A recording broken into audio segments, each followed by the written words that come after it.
Hi, welcome to the channel. My name is Wallace. First and foremost, I would like to thank all the subscribers and everyone that has commented or shared any of the videos that we have been doing.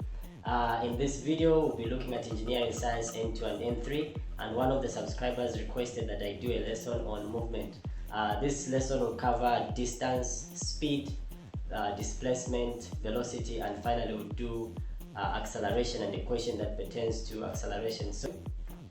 Well, under movement, as the name suggests, we're just moving from one point to the other. In engineering science N2, it is called dynamics, but whatever they call it, whether movement or dynamics, the concept still remains the same. The first thing that we look at under this topic is distance. So remember, like I've always been saying, know how to define whatever that we learn and also the SI unit for what we have learned. So distance is basically the space between 2 points. Distance is measured in meters. You'll be using the letter M. So distance is measured in meters with the letter M. Whether they give us centimeters, that is just a prefix, kilometers or millimeters. Those are just prefixes that go before the unit. However, our standard unit will be meters. So you just need to know how to convert between centimeters to kilometers, kilometers to meters, and you just play around with those prefix values.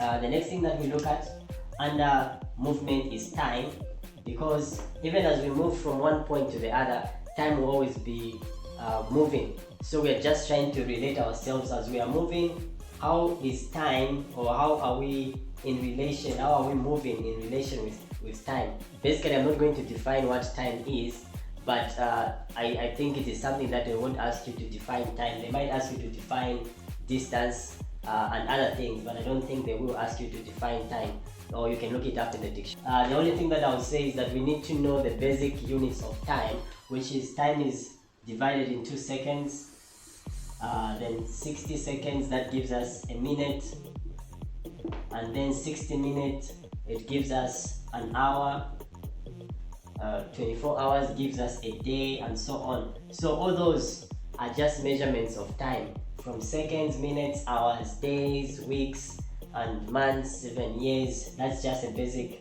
unit of time. We're just measuring time and trying to keep record of how time is moving. So for this lesson, I just want you to focus on the seconds, minutes, and hours. You need to know that 60 seconds, if we have 60 seconds, this equals to 1 minute. And then if we have 60 minutes, this equals to 1 hour. Okay, and then 1 hour is equals to 60 seconds times 60 minutes, which basically means 1 hour is equals to 3,600 seconds. Okay, so basically just know how to convert time, how to play around with time, converting from hours to seconds, or hours to minutes, or minutes to hours, and minutes to seconds. Basically that's the only thing I'll emphasize about time. Otherwise, I'm not going to give you a definition for time. Alright, then the next thing that we look at is speed. Okay, now looking from where we started from, we just looked at distance. There's nothing much that we did. There's nothing we can do with distance alone, but the moment we start comparing it with time, how much distance are we covering per time, that gives us speed. So speed is defined as the distance. So we're going to define speed as the distance covered per unit time. So we are comparing the distance, which we have already discussed, and we are comparing it to a unit of time, which we have already discussed. So when we start now comparing distance and time, that gives us what is called the speed. So speed will be calculating, because now we have to relate the two, the distance that has been covered and in how much time has that been covered. So speed will be equals to the distance over the time. You make sure your distance is in meters, your time is in seconds. Therefore our speed, the unit for speed will be equals to meters per second, or it can be written as meters to the power -1 meters per second, but you still read it as meters per second even if it is written like that. So basically that is speed. So now we have started already having a calculation, because you need to know the distance that was covered and in how much time did the distance cover, was that distance covered, and then we'll get what the speed was, how much distance we were covering per rate of time. All right, just to get a clear understanding of this, let's suppose we have a person walks from point A to point B. Okay, so this person walks from point A to point B. The distance is 180 meters. And then this person took a time of let's say 25 seconds. Whether the person was running or walking fast, but this person, to cover this distance, took a time of 25 seconds. Therefore, the speed at which this person was going or was walking will be equals to speed is equals to our distance over our time. How much distance was covered? That is 180 meters over our time, which is 25 seconds. Our distance that was covered will be equals to 7.2 meters per second. Okay, so this 7.2 meters per second basically means that in this 25 seconds that was taken to move from point A to point B, for every 1 second that went by, this person has walked or has run a distance of 7.2. Every second that goes by, the distance that is being covered is 7.2 meters. Until the 25 seconds elapses, the person would have covered 180 meters, a total of 180 meters, because for each second this person is covering 7.2 meters. So basically that is speed, and it is just the distance that is covered per unit time. So you have to know how much time it took for the person to move from point A to point B, and you also have to know the distance that was covered. Somebody can cover the same distance but in a shorter period, which means the distance will not change, but what will change is the speed at which they were moving. So let's say, for example, if another person covered the same distance but in a shorter space of time, let's say this person can cover this distance in maybe 15 seconds. Therefore, the speed of this other person, they are all covering the same distance, but the speed at which they are covering is not the same. So the speed of this person will be equals to the speed is equals to the distance. Remember, the distance is the same, which is 180 over 15, and we get 12 meters per second. And so basically that is what speed is. It's just the rate of distance covered, or the rate at which distance is covered. That is what our speed is. One person can travel at a longer period of time, the other one can travel at a shorter period of time. What differs between the two people is the speed at which they are moving.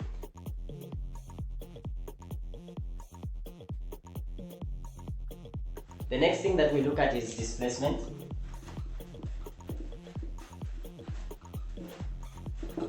Displacement is basically change in position. If you were at point A,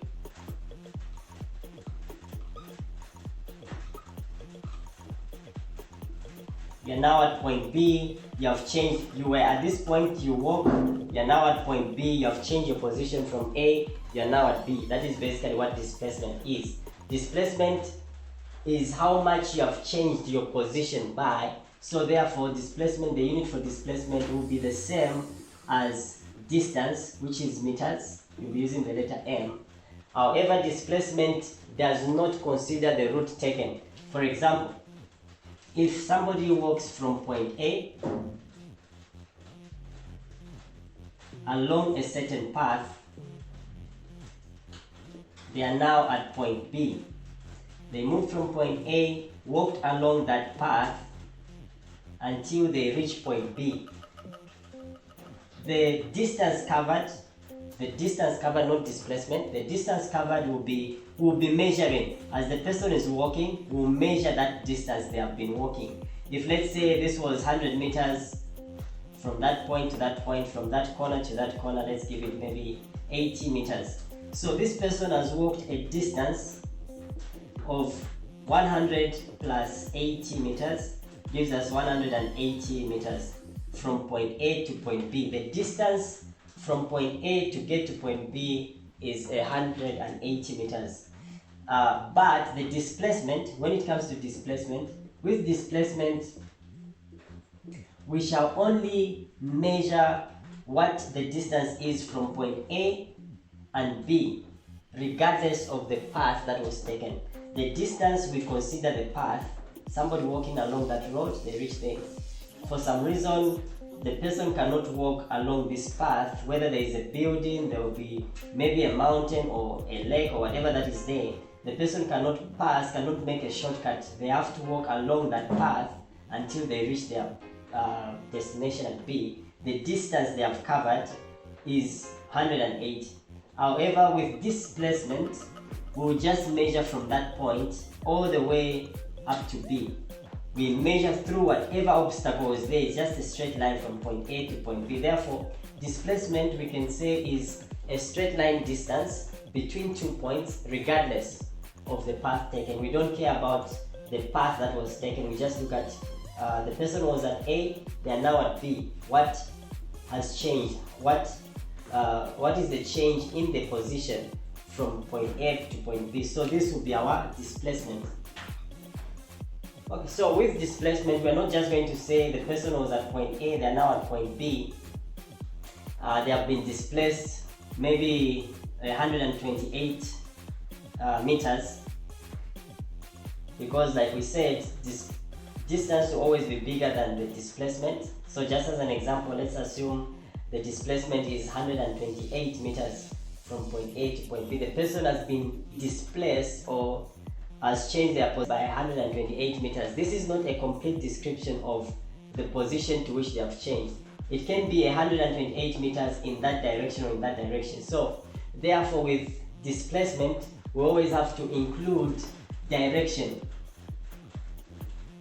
In which direction has this person been displaced? Yes, they have been displaced 128 meters, but in which direction? So therefore, you can put your compass direction there. You have your north, you have your south, you have your west, and you have your east direction. The compass direction, just as an example, our compass direction shows us somewhere in the southeast direction. So therefore, to properly describe the displacement that has taken place, we'll say the displacement is 128 meters in the southeast direction. Okay, let's assume it is just southeast direction, 45 degrees in the southeast direction. So we have completely described the change in position and also in a specific direction. Okay, so just to pause a bit and also just to make a comparison between distance and displacement, is that distance does not have a direction. Displacement has a direction. Displacement is not complete without a direction. So in this case, the distance that was traveled is 180 meters. The displacement is 128 meters in the southeast direction. Okay. So just to pause a bit on this topic, with the description of displacement and also the idea that displacement is attached with direction, it leads us to describing the two categories in which we classify our units. So units that we study in our engineering science or in our physics, units that have got magnitude. In this case, we are saying 180 meters, that is the distance.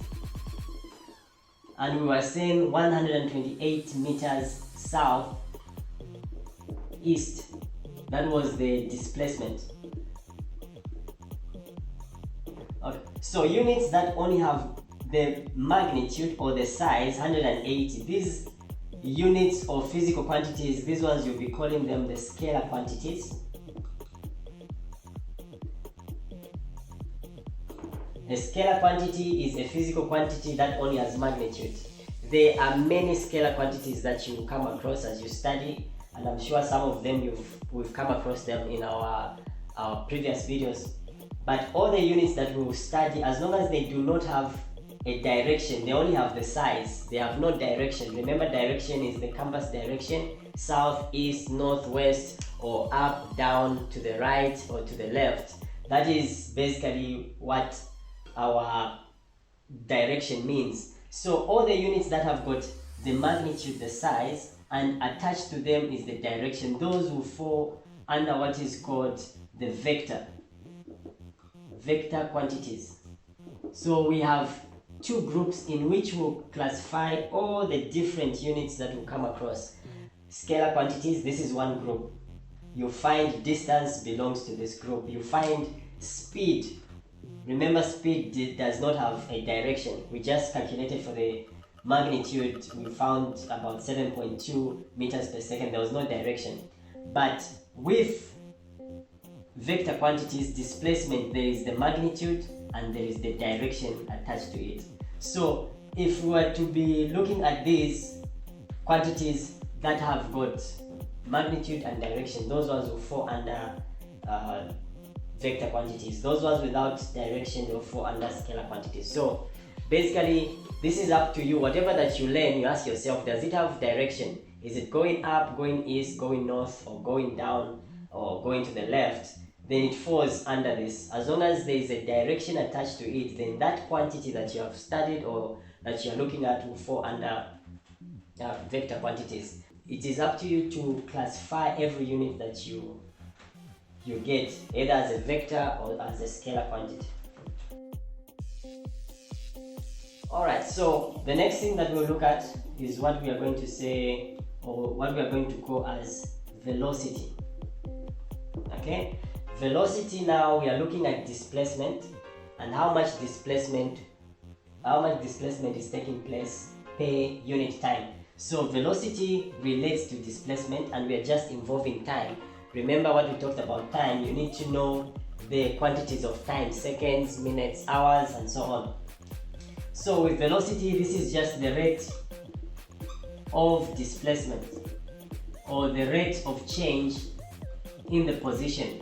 From point A, you are now at point B. At what rate were you changing your position? In the same example, point A, you go up to point B, 100 meters, 80 meters, you have traveled a distance of 180 meters. Then we said our displacement is that up to point B.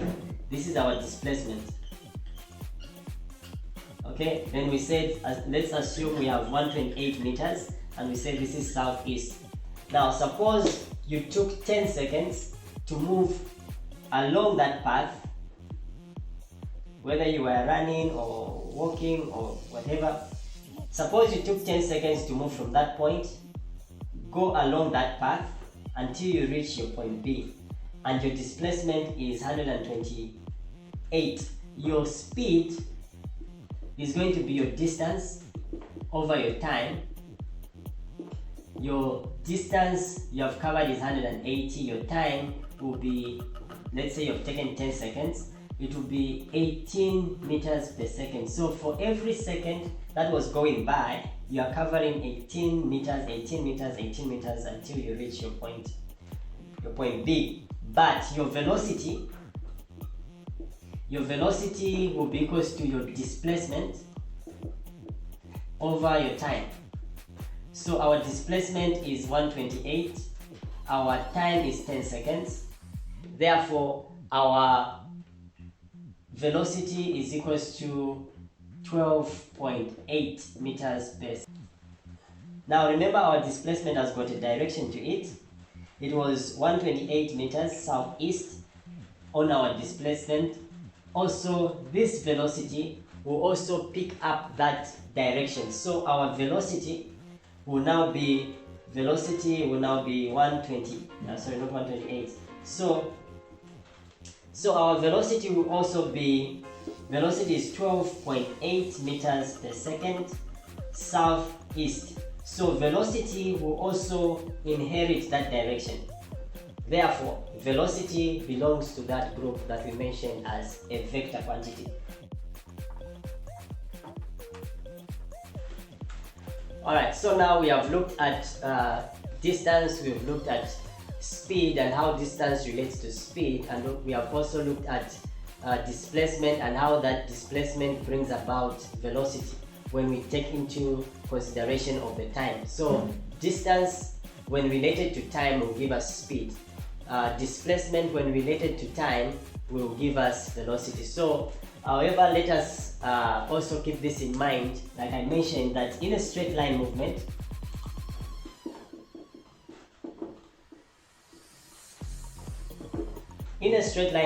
very important to note is that distance will be equals to the displacement. They will have the same magnitude. Distance will be the same size as our displacement in a straight line movement. However, still displacement will retain that direction to it, but the magnitude will always be the same as long as the movement is in a straight line. Like I've always been saying, you move from point A to point B 180 meters. I don't know, for some reason I like 180 today. So as long as you have moved from point A, you have gone to point B in a straight line, your distance and your displacement will have the same magnitude. However, displacement will retain its direction. If you were at point A, you go to point B, you have gone to the right or you have gone to the east. That is what displacement will do. It will retain its direction. In the same manner, when we look at time, time will remain a universal player.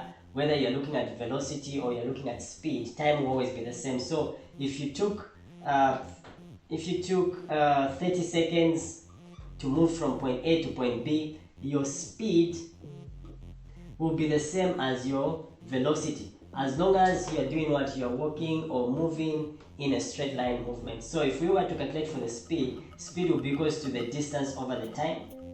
Velocity will also be equals to the displacement over the time. Time will remain the same. So therefore, in a straight line movement, velocity and speed are the same size.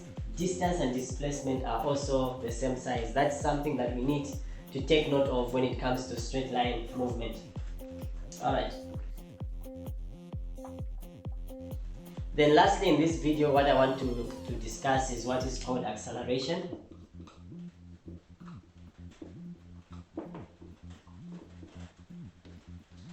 Acceleration is the rate of change in velocity. Now, keep in mind, guys, that everything is connected. I keep saying that everything is connected. You find that your question 1.1 is related to question 1.2. In the same way, all these topics, please take note that we were relating from the distance, we can relate it to speed, and also from displacement, we can relate it to the velocity and so on. So always try to find the connection around this, and you play around. If you know how to get your distance and you have your time, then you can get your speed. It is not always that they'll be giving you to calculate for the speed. They might give you the speed and ask you how much time will it take to cover such a distance. So you should be able to know the connection and play around with the mathematics of it. So under acceleration, like I said, acceleration is now the rate of change in velocity. Okay? I'll emphasize that there is change that is taking place. There is a velocity that is changing. In the same way, acceleration as we know it, when you're driving or traveling in a vehicle, the driver is accelerating, then it means they are increasing the speed of the vehicle. Acceleration is the rate of change. So if there is no change, then there is no acceleration. If you are moving at 30 meters per second for 12 seconds, then there is no acceleration. But the minute you change, or the moment you change from 30 meters per second, you increase, you go maybe to 40. That change in the velocity, is what we will regard as acceleration. So with acceleration, it will be represented by the letter A, is equals to, there has to be a change in the velocity, and that change takes place in a particular time frame. So we'll look at change in time. Basically, this is our general formula for acceleration. Acceleration, change in velocity over change in time. Other books you find they'll write Vf minus Vi, initial velocity, final velocity, minus your T final minus your T1. Okay, so all of these formulas are acceptable, but I know what you find in your formula page in your exam, especially if you're doing engineering science, the end courses, is that they'll write acceleration is equals to V minus U over T. Okay, that is still acceleration. So this is most likely what we'll find. V representing the final velocity, U representing the initial velocity. There has to be a change. There has to be the first velocity and the new velocity that you have moved to, and also the time taking place. So basically, you just need to know how to play around with this formula, know what you're looking for. All this is acceptable, but I know what you find is the V minus U over T. They might, however, bring it in our formula page in different forms. They might give us V is equals to U plus acceleration times time. It is basically the same thing. We have just cross multiplied and then change the subject of the formula to give our final velocity. So even if we find it like this, it is still fine, as long as you know that V stands for velocity, U stands for initial velocity, V final velocity, U initial velocity, A acceleration, T that's your time. Now with acceleration, the unit for acceleration is only meters per second square, or it can be written as meters per second square minus 2 to the power minus 2. However, the way you pronounce it is still, the way you read it is still meters per second square. Having said that, it means whenever we are calculating for acceleration, or whenever we are relating with acceleration, we have to make sure that our time, that's the first thing, time is always in seconds. And also the velocities, whether initial velocity, V, final velocity should always be in meters per second. Initial velocity should always be in meters per second. Which leads me to this point to say, if you are calculating your speed and you found your speed was in kilometers per hour, then you have to convert that to meters per second. Because as long as we are going to relate to acceleration, our acceleration will only relate to meters per second. Alright, so therefore we need to know how to convert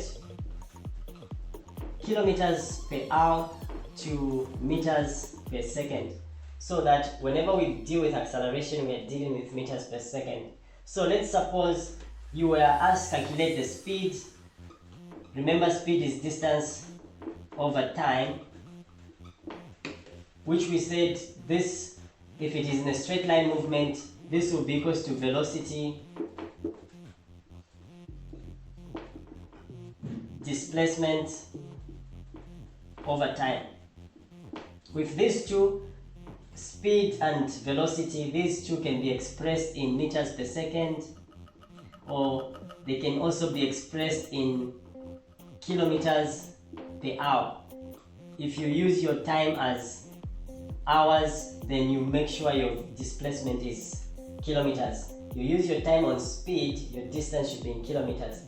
But if you are going to use any of the speed that is given in kilometers per hour and you want to use it in relation to acceleration, then you have to convert that speed or the distance. So we need to know how to convert kilometers per hour to meters per second.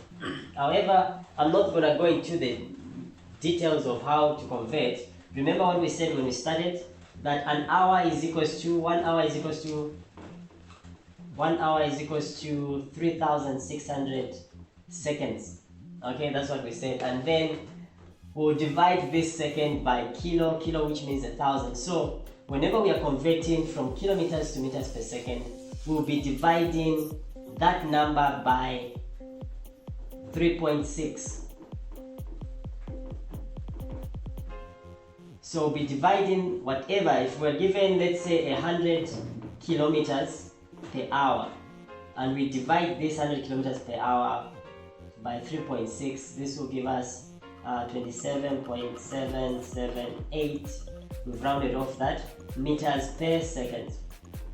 Okay, so just a quick way of us converting from kilometers per hour to meters per second, you divide by this 3.6. The 3.6 is coming from the 1 hour, and then the 1 hour we've divided it by kilometers, which is a kilo, which is 1,000, and that is how come we come up with the 3.6. So any kilometers per hour can easily be converted to meters per second by just dividing by 3.6. And also the reverse can also be done, whereby we can now also convert meters per second to kilometers per hour. So whatever value that we've been given in meters per second, if we multiply it by 3.6, then we'll get our answer in kilometers per hour. For example, if we have, like we said, 7.2 meters per second, how much is this in kilometers per hour? We just quickly multiply that, then we get our answer in kilometers per hour. So what kilometers per hour means is that after the elapse of an hour, the distance that we have is what would have been covered in an hour. But we know as we are moving, the seconds are ticking. We can as well just figure out how much distance are we covering in a unit of a second, which is now meters per second. So in the same way, 100 kilometers per hour is the same speed as 27.778 meters per second. This means that in 1 hour, we would have covered a distance, we would have covered a space of 100 kilometers. Remember, 100 kilometers, this means 100,000 meters. Kilo is 1,000. But this speed is the same speed as 27.778 meters per second. It means if you're moving at 100 kilometers per hour, for every second that ticks on your time, every second you're covering 27.778 meters in 1 second. So that is basically about acceleration. Just know how to play around with that formula, know how to convert kilometers per hour to meters per second, and also how to convert meters per second to kilometers per hour. And we are focusing ourselves on that 3.6. Just divide 3.6 to convert kilometers to meters per second, and to convert meters per second to kilometers per hour, you multiply by 3.6. Alright, then lastly, before we look at an example, is that there are some few formulas that we might use.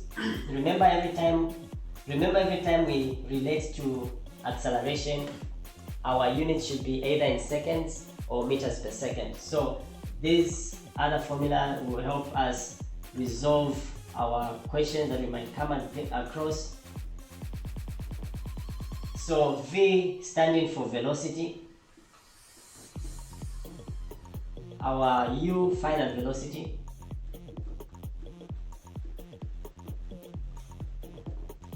our U standing for initial velocity, our acceleration, and this S is for the displacement. Sorry, I didn't mention that from the beginning, that displacement is represented by S, probably because it's a straight line distance. Anyway, just my thought. But in my own opinion, I think S stands for straight line distance between 2 points. It's a displacement. However, like I mentioned, as long as in the formula there is acceleration, the rest should be, this should be in meters per second, this should be in meters per second, this is meters per second square, displacement will be in meters. We cannot use kilometers per hour in that formula. And also remember to square the initial velocity and the final velocity. This formula will be given to us. I'm not going to go into the details on how to come up with this formula or what happened, where is this formula coming from. It will be given to you, and they are not going to ask you to deduce the formula or come up with this formula.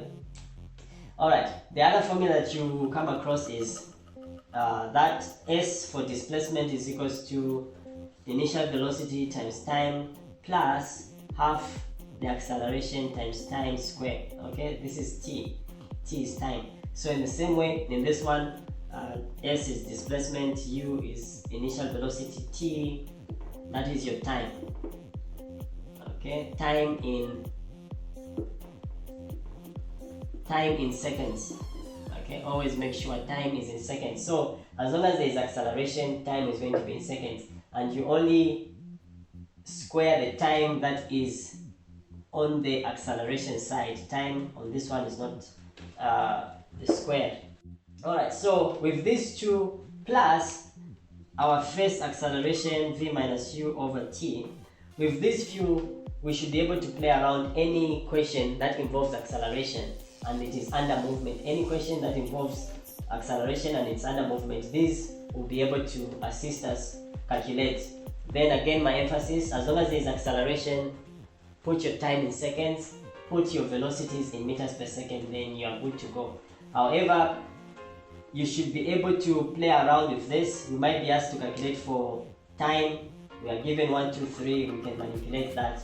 Any of these formula, we should be able to play around with that or work around them, and we should be able to answer any question.